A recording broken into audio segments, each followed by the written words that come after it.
Welcome to One Sharp Sword, cutting through to what matters most.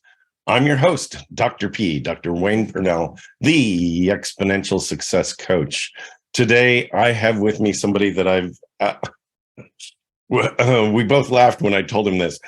I've been waiting to have him on my show. It's kind of exciting. I'm looking forward to talking about the climb in entrepreneurship, the climb in serial entrepreneurship, and what it takes to do that. How do you start? All those happy things. Tyler Horsley is joining me today, and he used to be a Fed, but don't say anything. No, Tyler, tell us, just welcome, first of all. Welcome, Tyler Horsley. Yeah, happy to be here. Thank you. Looking forward to it. Okay, so from federal officer to military contracting to now, like, you're into not just one thing, but like you're doing a handful of things. Talk about what you're doing now, and then what I want to do is I want to wind back the clock and find out how you got here, because you didn't wake up one morning and go, I'm going to run about 6 businesses. Like, right. So, yeah. And your whiteboard behind you is completely, like, it's much cleaner than I would expect for somebody who's got so much going on. So I just cleaned it. I kid you not, like maybe a day ago. So okay, my best. Yeah. That's awesome. And I've been in pajamas for 3 days. So no, I'm just kidding. But so you do a thing. That's awesome. I'm still in them, but I threw on a shirt. That's awesome. Right? Yeah. You do nuclear networking, among other things, like, and you invest in companies, you invest in funds, I mean, you do a ton of things. And so a bio says so much. What I like to do is to sort of stumble through that and deliver that to my guest, who is you today, and to have you just say, yeah, this is what I'm up to. And how'd you get here? Like, what's your story? Yeah, happy to start. So yeah, definitely the transition from being a Fed to an entrepreneur isn't natural. Perhaps it didn't feel natural. Yeah. So just what's underneath that, I actually followed my dad's footsteps. So he was in law enforcement when I was growing up. He worked for DHS, and I thought it would be cool to do the same. And so I did. And it wasn't as cool as I had anticipated. And not necessarily, I really liked the value of what we were doing. I've always had kind of a heart for helping people, whether growing business, protecting, et cetera. And so I was kind of able to use innate investigative skills. I've always been mischievous since I was a kid too, which I don't think people talk enough about in these investigation sitcoms and all these things. It's like, it takes a good criminal to be a good cop. It doesn't mean you need to act on it.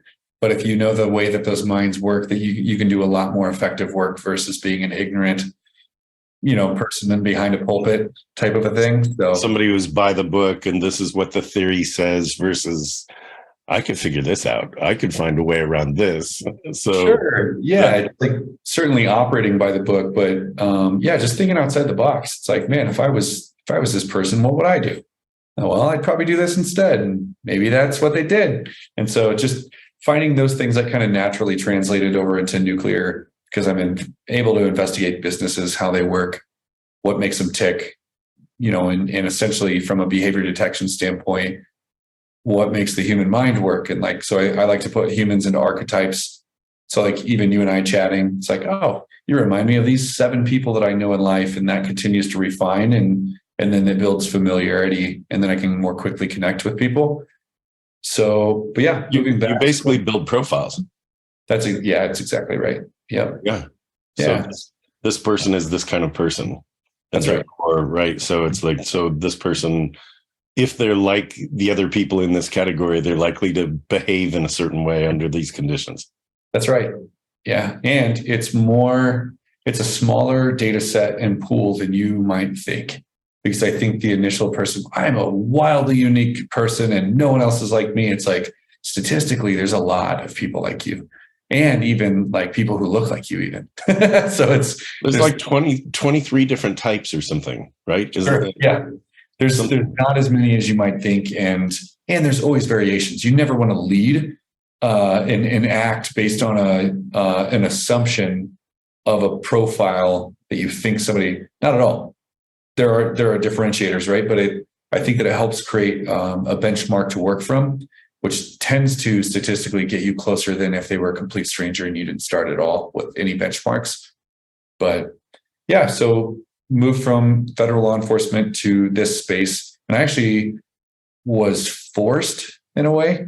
I chose to exit because the military contracting space that I worked in got really weird really quick.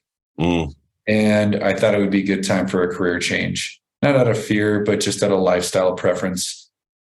And I prefer and would like to have close family and friends and have kids of my own and live a fun life versus living under those circumstances. So I'll just leave it at that. And great. Yeah. That's enough said. Yeah. Yeah. Yeah. So when you say, I did a career move and I moved to this space. Talk about the space you're in. Talk about what you've built for yourself. So nuclear networking was the first endeavor that I put a lot of my life and soul into. I'm still here.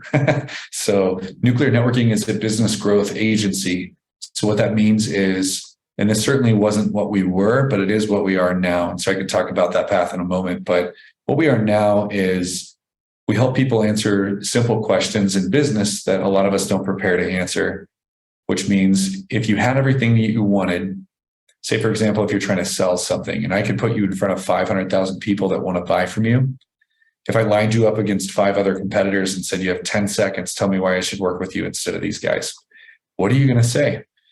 Most people can't answer that well. Most people respond with common, we're rated great on the Better Business Bureau. We've been in business for 15 years. We lead with integrity. It's like, okay, everyone else just said the same thing. I'm still confused. I used to work with various businesses and ask about their USP, right? What's your unique selling proposition?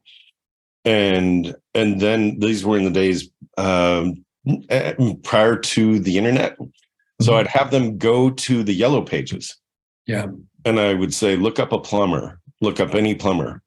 And you tell me somewhere where it says dishonest and no integrity. It's like honest and full of integrity plumber. It's like, right. Well, of course, like that's in every single ad. So what makes you unique? And I think it's a great question. And I think you're right. Most people can't answer that. So I'm curious. At some point, I think there's more to say about what you're doing now, and then I'd love for you to answer kind of like, how do you get people to think that way? Sure. Yeah, happy to do so. So I'll save some of that. The other piece that I think about too that nuclear offers is not only who you are to the core and how you can succinctly deliver that to prospects, but what are you willing to offer in terms of value that no one else is? So in this world of mobile device usage, we call them scroll stoppers. What's going to make people stop the zombie-like scrolling through every new meme and picture of their dog, etc., and actually look at your ad and to the extent that they're like, no one else would do this. I'd feel foolish if I did not take advantage of this offer. Why would I not work with this company? Those are the types of objective-driven campaigns that we formulate. So I'll pause there and then get into how the sausage is made later, but that's the function of nuclear networking. We grow bottom line revenue for organizations. So, yeah. That's you say it so kind of, it's almost matter of fact for you. This is what we do. Of course we do that. Yeah. And I love that. It's really calm. It's not like we'll grow your revenue. Like it's none of that. It's like, this is what we do. We know how to do it. Yeah. What we do.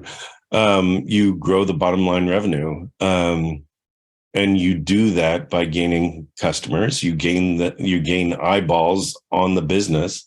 What size businesses do you work with? So yeah, definitely. Yeah, sorry, I'm smiling just because there's a lot of one thing I want listeners to hear too is it's not a one size fits all, primarily around the deliverable set. Most people think, well, if I want more customers, I must need SEO or paid ads or some sort of traffic. It's like, maybe you do, or maybe your sales process is broken. You're not leveraging automation. No one answers your phone when you do have leads. Maybe there's a different problem to fix too. Maybe we should address all of it. And so we actually look at everything from A to Z to better understand, if I give you what you think you need and I drive 40,000 new people to your site every day, does that actually fix your problem? Mm. And so I call that holes in the bucket.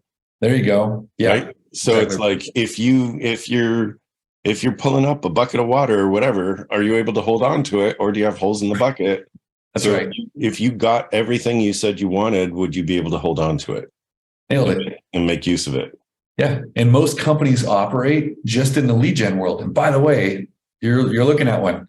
I love generating leads. I do it well. Like, this is what I do. But if your offer is terrible, just being real, like, what is your offer? Free consultation. That's okay. That's not a terrible offer. But what you're actually telling me is you're offering to sell me what you do for free. So it's like, is it? If I want to be sold, I'll sign up here. And we have different aspects of those calls to action and more. So again, I'm not throwing anybody under the bus. But if you're a company that sells, I'm going to be really ridiculous so I don't offend anybody, how to buy pens online. Now, I'm not talking nice pens. I'm talking like this pen with a broken thing on the end. How to buy a regular pen. It doesn't matter if you hire every marketing company in the world.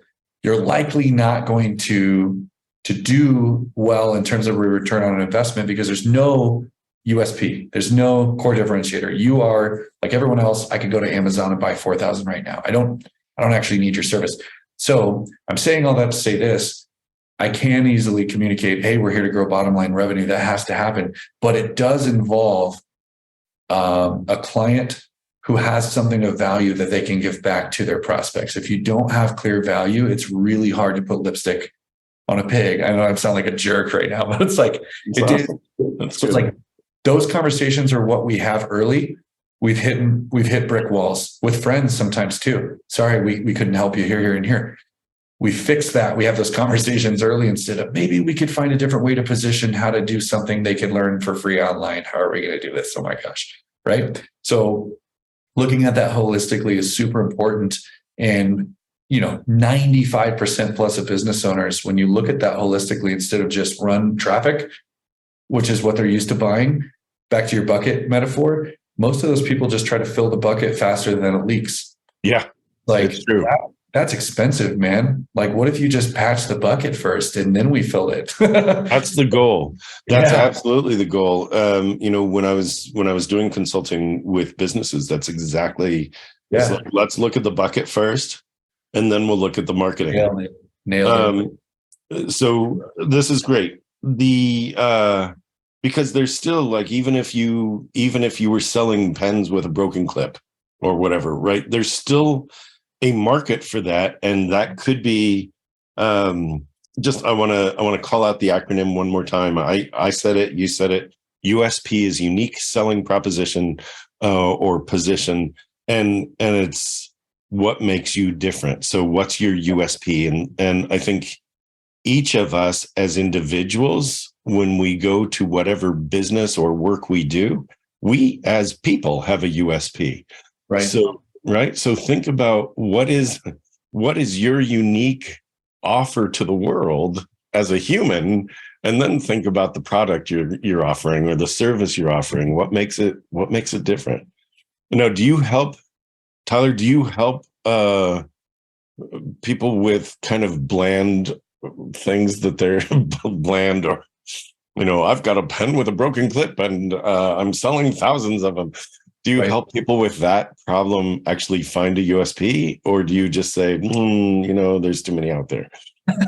We do. And here's the cool part.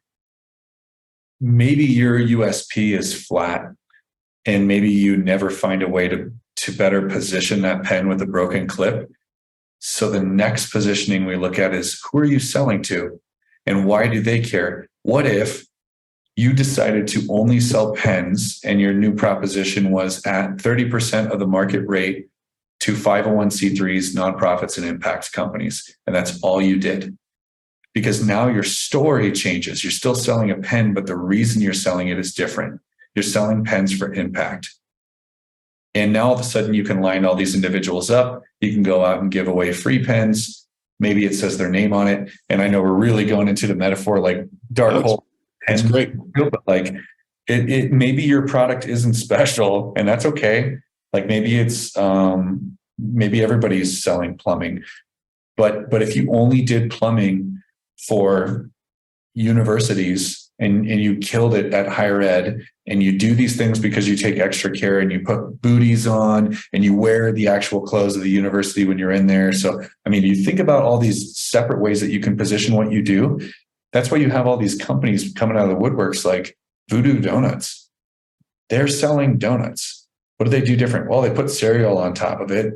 They made them like 5,000 extra calories, but like there's Hertz donuts. There's a lot of these different, well, donuts have been around for a long time. How could you possibly do donuts different? Well, they're marketing them different. They're positioning, they come in bright pink boxes. Everyone knows it's Voodoo, and it's kind of fun. And like, there's always really creative ways to find. We run what's called an offer generation workshop. So we do 2 to 4 hour workshop. It sounds lengthy. We have AI record the entire thing.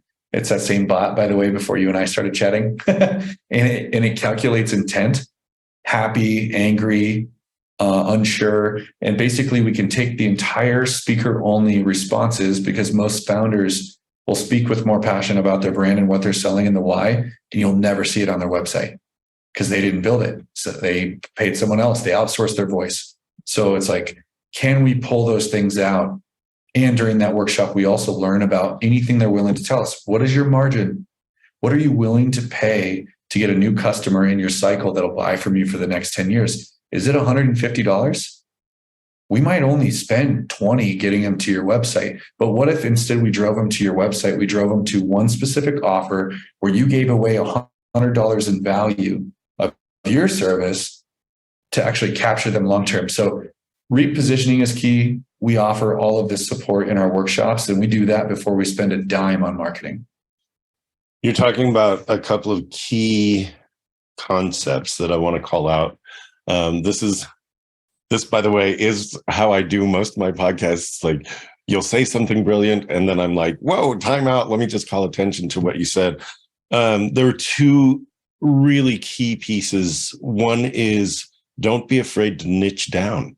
Don't be afraid, right? Don't be afraid to be that person who does that one thing, because there are a lot of people that want that one thing rather than trying to sell to everybody. So, it goes to how people network.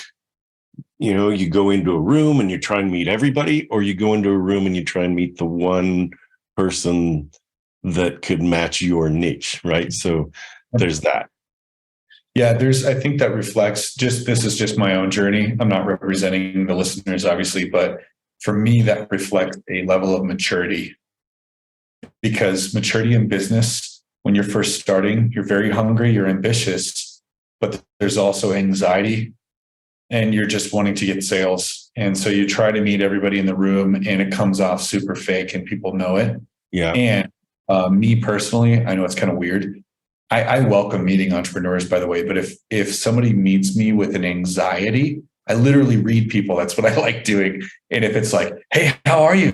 And I'm like, oh my gosh, they are super desperate for a sale. This is not going to be a genuine relationship. I'm not going to get value out of this interaction. I need to create distance politely and move on.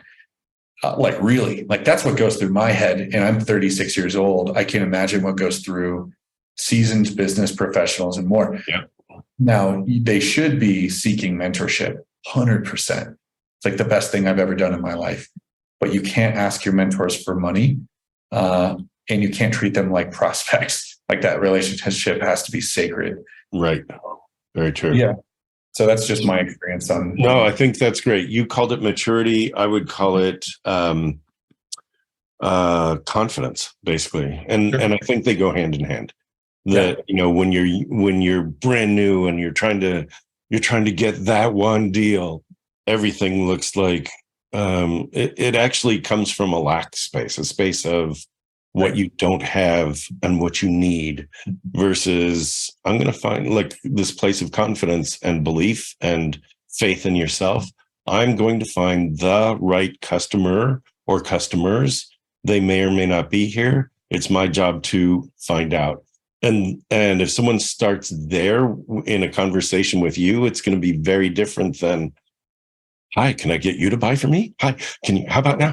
How about now? How about now?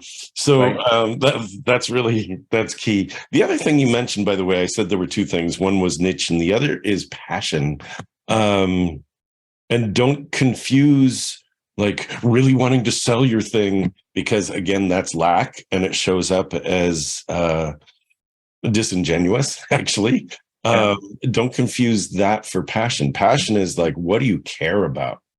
And that sells. That really sells. It's like if you come to me and say, I'm passionate about this and this and this, I may tell you that's awesome. That's not the right thing for me, but I know who it's right for. Right. Yeah. That's right. Yeah, you nailed it. And it builds trust immediately. Like think about any type of transaction, even if you were ready to buy something. If I'm going to look for a car and I want a specific type, I want the expert in that type who's sold out, or a specific type of music, somebody who's just fully sold out and they love this exact type of genre that I do. That I'm going to take that person a lot more seriously. And to your point, be willing to help them. If I'm not the right person for that band, I'm like, man, you're in folk music? That's not me, but like, oh my gosh, I know like 3 of your biggest fans already. You need to meet these 3 people. Now it's conversational, relational. There's a rule of reciprocity. I can help you meet somebody you should meet, versus just, I would never introduce the guy who's super anxious to sell everything to everybody. Like, oh man, I'm actually gonna save my friends, help them dodge a bullet. Exactly. So Yeah. I have a code word for people like that in social settings, and that's like vampiric. They're like a vampire, right? They've come to suck your energy, and probably you won't feel good about it. And in the end, they don't either, but they don't know why. Yep. So that it really goes back to something that most people don't understand until they're in the situation, which is come with something you're passionate about, but also willing to share and give. Yeah, that's right. Nailed it. Yeah, providing value right out of the gate. Like if you can do that, if you can take your anxiety and turn it into, how can I provide the most value for free without expectation to people I might have in my network? If you do that, and obviously that's not a business model long-term, that is one of the things actually, even in our workshop, that we might navigate some prospects through. What can we give away in terms of free value that no one else is doing in your space? Some sort of an offer that someone would feel foolish saying no to, right? Yeah.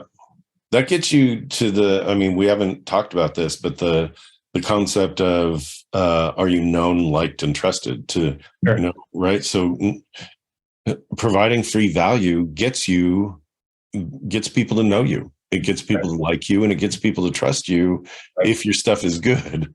It's different. The other, like, I like to interject a caution here. I've seen this happen all too often. It often happens with coaches. I've seen it around me, where people, because I'm in the coaching space, so I see it like, I can fix you. I can help you. Yeah. And it's like, don't start with how you don't even know the person and they don't know you.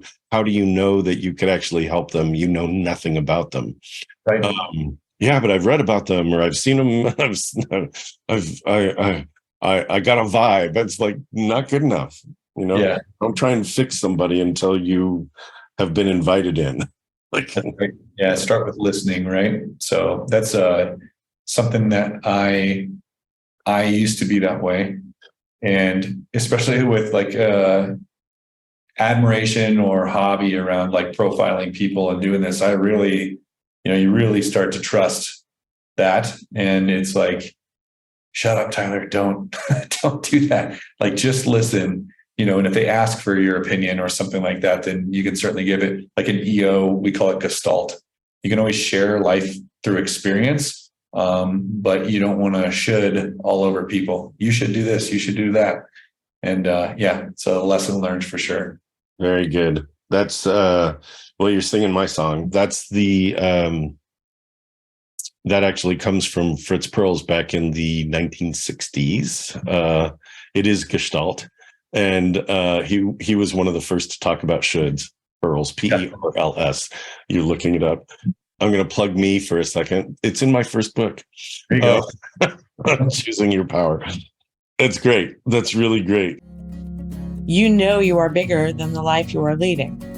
It really is time to attend to that thing you've wanted to do or have, but you've been putting off. It's time to step into that dream you've parked for someday. It's time to claim true well-being, both personally and professionally, without giving up the success that got you here. It's time to check out Dr. Pernell's signature small group retreat, the Exponential Success Summit. Explore exponentialsuccesssummit.com. Seats are extremely limited as this is a very special small group event. www.exponentialsuccesssummit.com. All right. So how do you find your clientele? I mean, obviously you're getting better known the more podcasts you do. And even I'm sitting here going, I know I could get my, my biz needs some fine tuning. Okay. Pretty much everybody could use fine tuning. How do you find your clientele? How do you know that it's the right person to work with? How do they know that you're the right person? Right? What's that process like? So I think different. So as an organization, I mean, we have an entire, we have a sales department, we have education department. So, and what I would say is different sales capable individuals leverage different channels and different styling preferences. So as an example, some people might just run paid ads. If you need marketing, if you're looking to grow your business, this, that, and the other, we would do demographically or psychographically targeted paid ads to a specific niche, not just shotgunning it into the world, but like, are you a franchise? Either a franchise looking to offer high-level marketing services rolled up into a white label deliverable for all your franchisees, or are you a plumber or whatever, what have you? And starting with research initially, what are their pain points and what are their goals? Because back to the assumption and being the guy in the room, I can fix your problems. It's like too many marketing companies do that.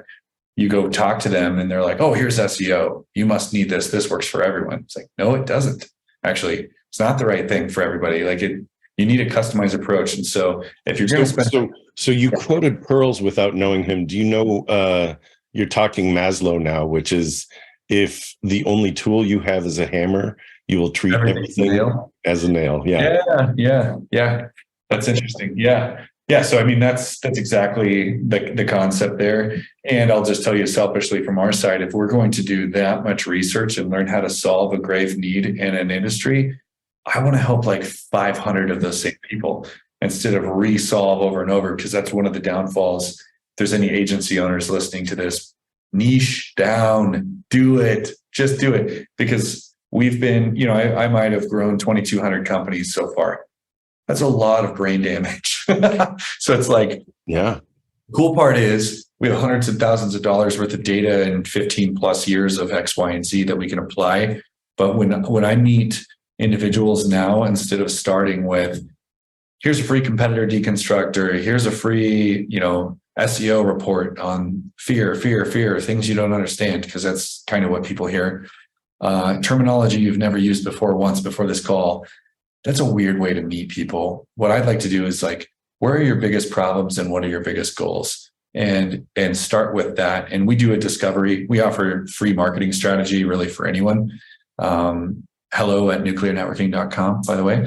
So it's like, okay, we'll get to know you for free, learn about who you are, ask really important questions around pain and solutions and goals.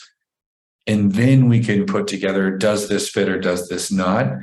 And instead of just saying, here's a custom deliverable for you that might work to help you meet your needs, we can also show you, and here's 15 other people last month that are in the same boat you are, and this is just skyrocketing and working. So most marketing requires A/B testing, which means because you cannot force humans to physically buy something from you, you can't do it, we can't do it, neither can a billboard. Testing is necessary. Like, what is the phrasing, call to action, offer, and more that is most inclines people to actually convert? So that's typically how we start relationships and meet individuals. We do a lot more thinking. We want to be your strategic partner. We need to make sure that it's actually going to work, and you know the why and we know the why before we even engage. And so it's more relational. I love that. I love your approach. It's it is understated. It is right. It's just you talking about what you do, and you do it, and it's just like just what we do. And it's not like there's nothing that's pushy about that, and there's nothing that's really ego based about that, because if it's a fact that you do it well, it's a fact that you do it well. So I'm pointing this out for a couple of reasons. One, you, Tyler, do nuclear networking very well. Two, for the audience, as you're listening to this or watching this, recognize how Tyler's holding himself. Recognize that like profile Tyler for a second. Take a look at who he is and how you present is so different than people who have something to sell and want to make sure it gets out there. It's like there's a quiet confidence that comes through, and that's so much more inviting. Yeah. Well, thanks for the feedback. And it's interesting because I've heard even in the last couple of weeks, like, man, you're great at sales. It's like, I'm not selling you. Like, it's that's the point. That it took me a really long time to learn that. And it takes most people a really long time to learn that. You don't sell somebody. You open the door and you do a needs assessment. And if what you have fits that need, awesome. Then you've got the solution. But you don't have to poke their pain or create pain or like the pain's already there. They know it. You're going to help uncover it. And if your solution fits, that's great. If not, there's somebody else out there. And then there's someone else for you. Mm-hmm. So, that's you're not desperate, which is awesome. I love that. Yeah. And it's, I have a soft spot for people. Like we're talking on the other side of the fence here, where I've done these things and grown these companies, and it's easy to carry with more confidence once you have experience. But I was like dirt poor. You know what I mean? When I was starting this company, working out of a basement, it wasn't instant success. It was a lot of pain. And that's why like the mentorship and coaching piece, reading from qualified authors like yourself, like if you can avoid stumbling blocks, you will either learn from advice or experience.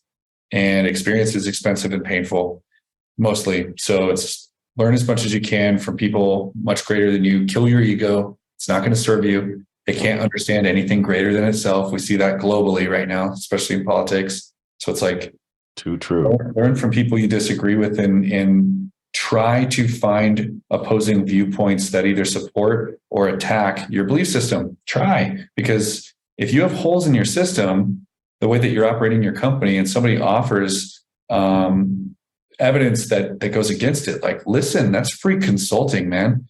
Especially like giving your services away for free. Maybe they come back and say, hey, thanks for the freebie, but this is terrible. Why? Like, tell me. You should always be seeking to get better. And in order to do that, you have to be okay with hearing news you don't like. So, yeah. I'm a fan of curiosity. Yeah. And I invite people. I did a TEDx, and I've done a couple of TEDx's. The one that I did that's got a couple million views on it invites people to make one assumption. And that assumption is that you don't know everything, that you're missing. You actually assume that you're actually missing something about the context, about the other person, or even about yourself, the way you're reacting. And I think it's really important, especially in sales or in offering a product or service, that it's like, what am I missing about the other person right now? Like, how do I get out of judgment about who they are? Because there's something about them I'm not seeing. Yeah. And that's where it becomes relational. I love that. I love that what you haven't said, Tyler, is that the opposite of relational is transactional. And that, right? And that it's so important to stay in the relational versus the transactional. Yeah. It's, if that doesn't come natural, and I'm speaking to my old self, and not with malintent, I don't think anybody goes into a room trying to sell something. It's like, man, I don't care about any of these people. I just want their money. It's not, nobody, a lot of people probably don't operate on that. But if you need, maybe just like a golden rule, quote unquote, and if you do fit that profile, ripping off Jordan Peterson, totally. But assume that the person you're listening to might know something you don't. Very good. That's the only assumption that you go into that conversation with. Defense is down and more. You're eager to listen to them and take away learning from that. And you can speak on this far more than I can, just with your background and your knowledge base. But it's like, man, I've learned more from people, mentorship, even competitors than I ever learned in school, ever. And it's wild. Like, I love just meeting people and listening. The amount of education, if you can, if it sticks, it's like it's better than an MBA in some cases. So, yeah. It's interesting too to hear you speak, and it's like you've gotten a lot of experience in a short amount of time. You're in your mid-30s, and you're like, this is it wasn't always this way. It's like, of course it wasn't always this way, right? We all start somewhere. And I think that's the other piece, is give yourself some grace, right? That it's give yourself grace. And I won't go into it just for the sake of our time here, but people need to know, me, others that you have as guests as well. I'm not a Zen man who just has it figured out. Things we haven't talked about. I went through 2 years of major medical issues, almost died, had to forfeit my career. Couldn't think straight, had panic attacks all the time. Like, humbling experiences created this. It's not just I'm Zen and I figured everything out. Like, I got smashed to the pavement. You know what I mean? So a consolidation of these things. I was very gung-ho, go all the time. And having health taken from you, if that's what's necessary for you to wake up and learn a lesson, and I hope it's not, and I'm not tying that to any type of if this, then that sequence, but for me, I wouldn't be who I am if I didn't go through that, and I wouldn't change it. 2 years, man. That's not like I was sick for a month or I had this disease or through the pandemic. Like, you're out of commission for 2 years, no income. Figure that out. And also you can't use your brain, and you're going to have panic attacks every day. Like, that's a nightmare. So that for me grew me exponentially. And I do feel it's like, how did I have gone through 2 or 3 careers and sold 5 companies at 36? That's weird. I don't see a lot of people at my age doing that. And that doesn't mean I'm better or worse off, but I have gone through maybe like 40 years of pain. That's what it felt like. So maybe that is a good teacher as well. So it's interesting because a lot of the mentors I've had are they talk about fail and, go out and fail fast. And it's like, I think that's sort of not the best advice. It's like, go out and do. And along the way, there will be failures, learn from those failures, and it's sort of like, you don't have to get sick. You don't have to have panic attacks. Right. You could be well and healthy and driven and still choose to learn, right? But it's mindset, right? Because if you don't have that mindset, then you might have to go through the pain. Don't do what I did. It's,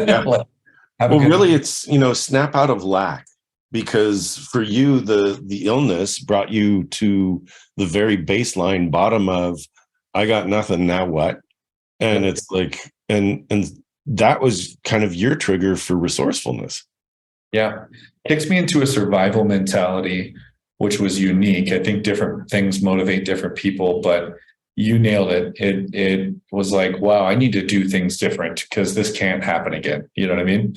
So I think if we start, like if our audience is, if every single person that's listening or watching this says right now, this is my baseline.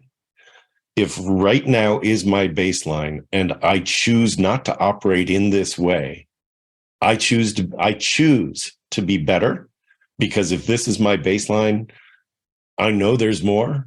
And it's like, okay, then believe there's more. What will you do differently to get that more? That's really key. And that's like, you don't have to be sick. You don't have to hit bottom, like, right.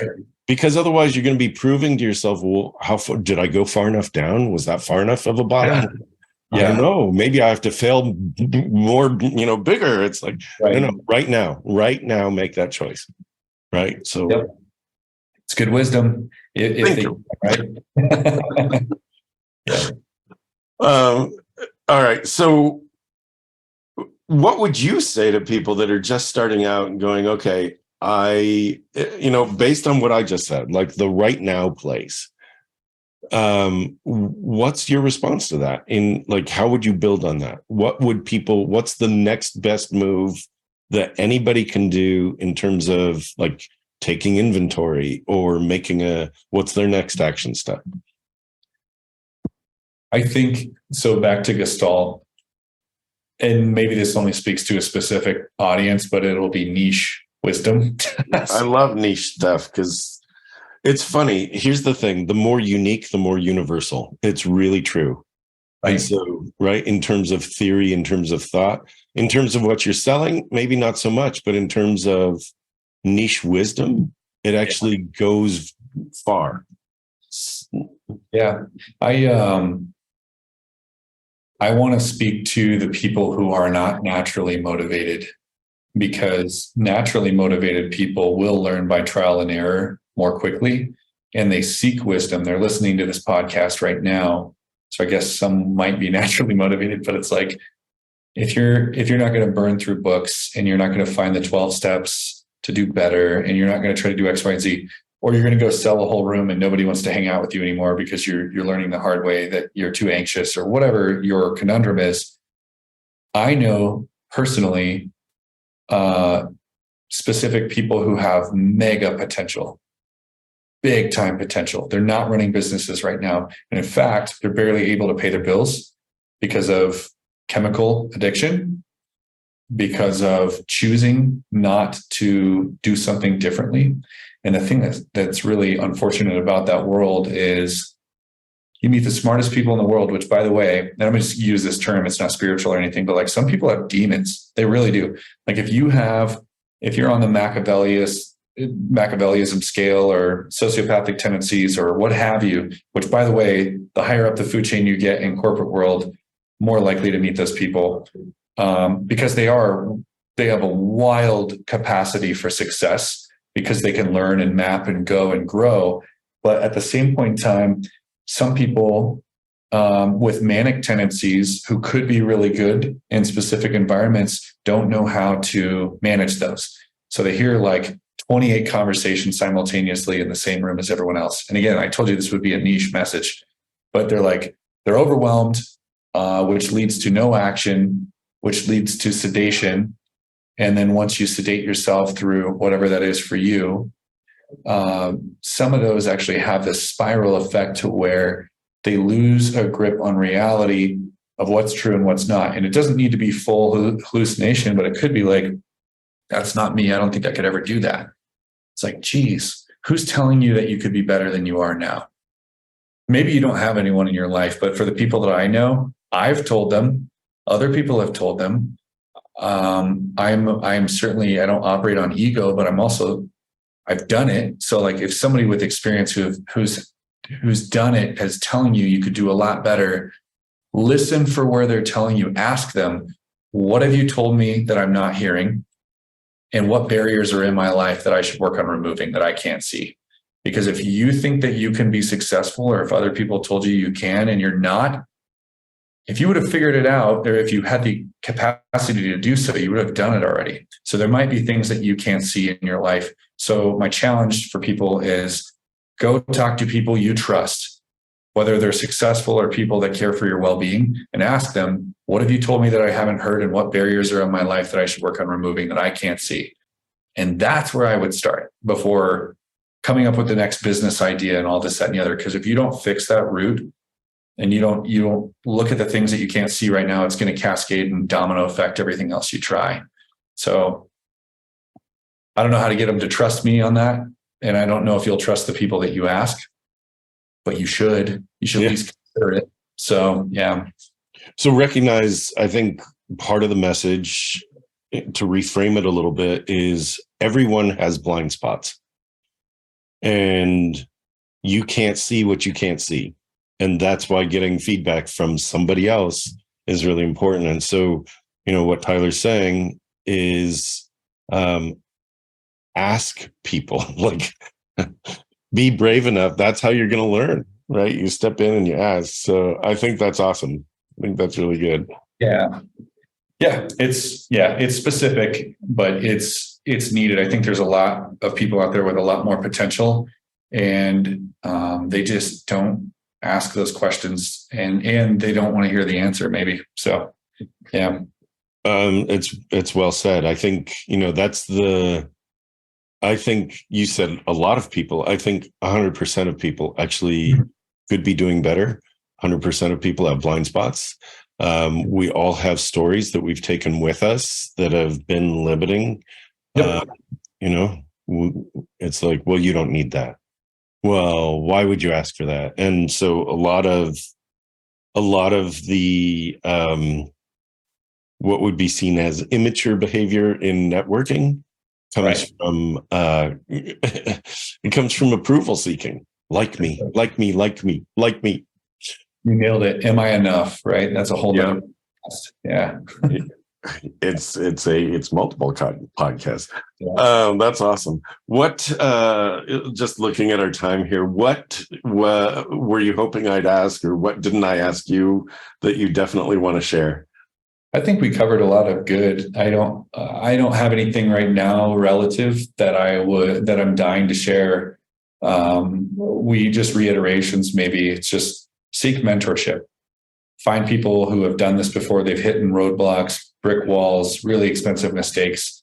You'll learn from experience or advice. Take the advice route. It's better. It's just less painful and less expensive usually. And then from a business growth perspective, if there's business owners, it's like really thinking about that question, right? Like, if I'm in front of all these competitors and all my prospects, what am I really going to say that is scroll stop worthy? Like, how do I get people to listen to me and understand what we really want to deliver and the passion behind that? And then what am I willing to offer and value that no one else is? Because if you lead with value, people will pay attention to you because nobody's doing that. I mean, it's still marketing 101. Like, how do you stick out above the crowd? That's what marketing is for.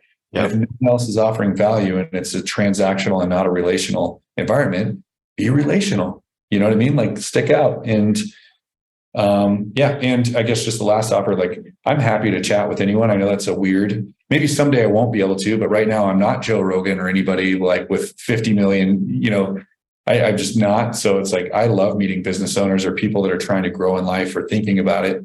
And you can email me, Tyler at NuclearNetworking. Pretty simple email.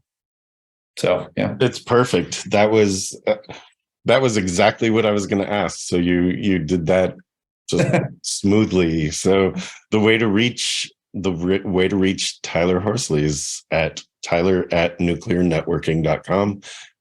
Reach out, take a look at his website. A lot of good wisdom in a short few years so far. It's like, if you look at your life and you look at where you've been, Tyler, it's like what you've accomplished by your mid-30s. It's sort of like, wow, what's next? So that's kind of exciting, isn't it? It's super exciting, and even more exciting, what's next while avoiding all the pain that I've already experienced. Like, hopefully it could just be fun. And not, there's going to be more speed bumps, I'm sure, but there's more equipped, I think, now. I think it becomes a mindset. Like, once you realize there are speed bumps, it's sort of like, well, that was fun. Yeah. Like that was a little speed bump. That was cool. Got past that one. And it's not, the whole thing about owning a business or building a business or wanting to sell something or offer a service of some kind. It's like, it doesn't have to be hard. Mhm. It doesn't mean it's not work. It just doesn't have to be hard. And it takes a really long time to realize that there's a difference. So you've proven that. And you're inviting people to join you, which I'm going to encourage. So check out nuclearnetworking.com, go to Tyler at nuclearnetworking.com, go to hello at nuclearnetworking.com to drop a line that says, I want to learn more, right? So Sure. all of that. Yep, absolutely. Cool. That's fabulous. Thank you. When I start with people, what I get is a bio, and you were somebody I definitely wanted to meet. You've got a lot of wisdom, a lot of experience behind you already, and really believe in your message. I do. I believe in your message and the path you've taken. So thank you, Tyler Horsley, for being with us today. Yeah, I enjoyed it. Thank you very much. Yeah, good stuff. All right. Well, this is One Sharp Sword, cutting through to what matters most. With me today, Tyler Horsley of NuclearNetworking.com. Check him out. I'm Dr. P, Dr. Wayne Pernell, the Exponential Success Coach, and we will see you here next time. Thanks for joining us.